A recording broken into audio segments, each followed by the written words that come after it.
Hi guys, what is up? It is Karen, aka cakedbybabyk, and welcome back to my channel. In my last video, I asked you guys if you would be interested in watching me talk about my least favorite products and stuff that I am not that fond of, stuff that I hate. And I had a lot of people tell me that they would really love to see that. So that's what we're going to be doing today. I'm just gonna be sitting here and on products, I guess. I'm just kidding, kind of.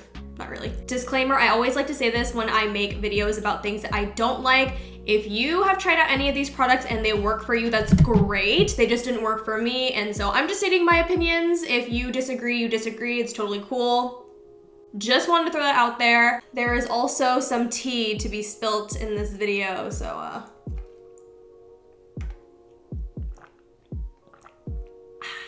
The very first product that I'm going to talk about today is something that I already mentioned in my last video, and that is the Anastasia Beverly Hills mascara. What is this called? I don't even know. Lash Brag Volumizing Mascara. I hate this with the burning passion.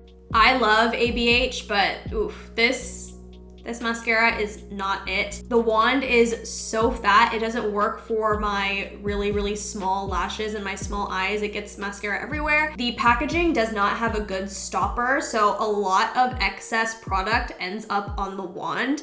It just isn't ideal, and I found that my lashes were getting really clumpy because of all the product on the wand. I couldn't really use it more than a few times because every time I tried it, it would get mascara like all over like my eyelids, my lash line, and also on my bottom lashes. So it's just easier for me to use something else with a thinner wand like the MAC mascara that I recommended in my April favorites. The second item I have to talk about is the Pixi Hydrating Milky Makeup Remover. Y'all know that I love my skincare, and I've tried out countless different products regarding makeup removers, and this one just doesn't cut it for me. I do like the packaging, however. It comes in a little pump, and then you just press down with a cotton pad or something and it'll come up.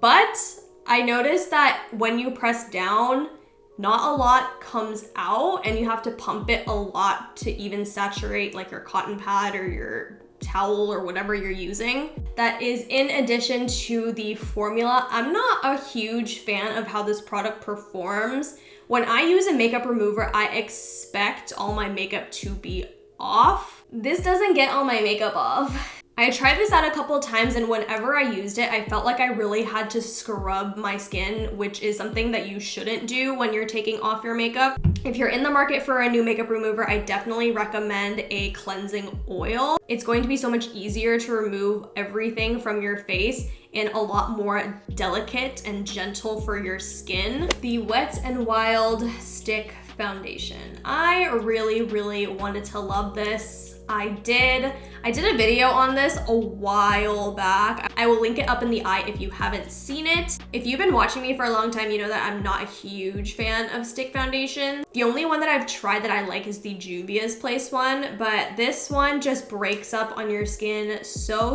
bad. I was looking like a grease ball at the end of the day. It does have one redeeming quality though, is that I like to use this when I block out my brows. If you didn't know, you should always use stick foundation to cover up your hairs. If you don't know what I'm talking about, look up any drag makeup eyebrow blocking video. Maybe I'll do a tutorial. Let me know if you want a tutorial of me blocking out my brows, and I'll use this. But other than that one very specific use, I just don't reach for this because it just doesn't wear well on my skin. I do have oily T-zone and normal to dry everywhere else depending on the weather. So in case you needed to know that information, that is out there. My next product is the Revlon nail polishes, and I'm just talking about all of them as a whole because I really just have a beef with the brush that is in these nail polishes. It is so flimsy and thin. I tried doing my nails with these last night and I just couldn't because it is so hard to do your nails with this brush. I got so frustrated that I just took the nail polish off, and I was just like, you know what? Whatever, I don't care anymore. You can't really get an even coat on your nails with this kind of brush, at least for me. And because of the brush and me not being able to apply it on my nails that greatly, I can't really say anything about the formula. Stay away from these bottles. Dove hairspray. Absolutely hate this. It doesn't do anything. I've tried using this so many times. As you can see, I've already used like that much. And for hairspray, I feel like that's a lot. And I still have the rest of the bottle to go because I don't want to waste it, but this hairspray sucks so bad. It doesn't even do anything. It makes your hair really, really crunchy, but the hairs will still stick up. It says it's supposed to be extra strong hold at 5 out of 5, and that's all I gotta say on the matter. The next product that I absolutely hate, I can say that I hate this with a burning passion. This is the Revolution Pro 24-hour night and day brow pen. So it's dual-ended, but I really just have a beef with the colored side. It looks like a marker, and let me just swatch this for you. Man, that's orange. Need I say any more? I don't really think so. Just go with the Precisely My Brow. I'm begging you. All right, remember that tea that I talked about earlier? We're getting to it, don't worry. I only have 2 more products left. This is the Beaky blender. You can get it in a 5-pack from Amazon, and I've used these for a while, and I've concluded that I don't really like them.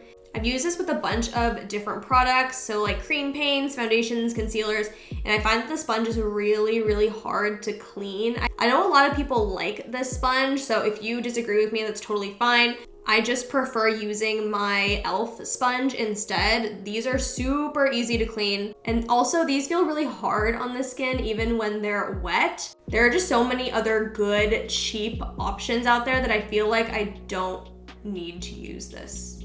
All right, now we are down to our last product, and we're gonna talk about that tea that I mentioned in the beginning, but I don't wanna go too in depth and go on this super huge tangent. So if you guys wanna hear more about the story, I'm happy to do a story time with a dedicated video just for this topic. But the last product that I absolutely do not like or endorse in any way whatsoever is the Juno & Co. sponge, and I do not endorse the Juno & Co. brand. But first and foremost, I am not really a huge fan of microfiber sponges. Like I said, I really like the texture of the e.l.f. sponge and how it's like porous and soft. This, even when it's wet, feels really harsh on the skin and really hard, very similar to the Beaky blender. The gist of why I don't support Juno & Co. is because they accidentally forwarded my personal information to over 10 different people. Like I said, I talked about this on my Instagram, and there's also a Twitter thread regarding what happened that I posted when it first went down. But that also was pretty much a summary because I didn't want people to like get bored and I wanted to get my point across. The way they handled it was just very, very unprofessional, and it should have never happened in the first place. I really contemplated including the sponge and just talking about the brand in general in this video because I never want to be somebody who talks smack or trash about companies, but in this case, I feel like it needs to be said because of the way that it was handled. And I always feel very conflicted when I see people promoting this sponge on TikTok because I know that they've been reaching out to a lot of creators and having them post content for them. There's a lot that goes into it. Let me know if you guys want to hear an in-depth story time. It'll be more in-depth than the ones I did on Instagram and Twitter just because this is like video format and I can actually tell you other than, you know, me typing it out in a tweet or me just talking about it really quick on stories. So please let me know if you want to hear more. Ultimately, the reason why I decided to put this in the video was to warn other creators and to let people know how they handle situations like this, and yeah. All right, you guys, that is it for this video. Let me know if you have tried any of these products and what your thoughts on them are. I really love to compare opinions when it comes to holy grails and products that I hate. Also, I'd love your input on whether or not I should keep doing these. Maybe I should combine it with my favorites videos and tell you guys what I'm not liking within that certain month. But that is it for today's video. Don't forget to like, comment, subscribe, thumbs up, all that good, and I'll see you guys in my next video.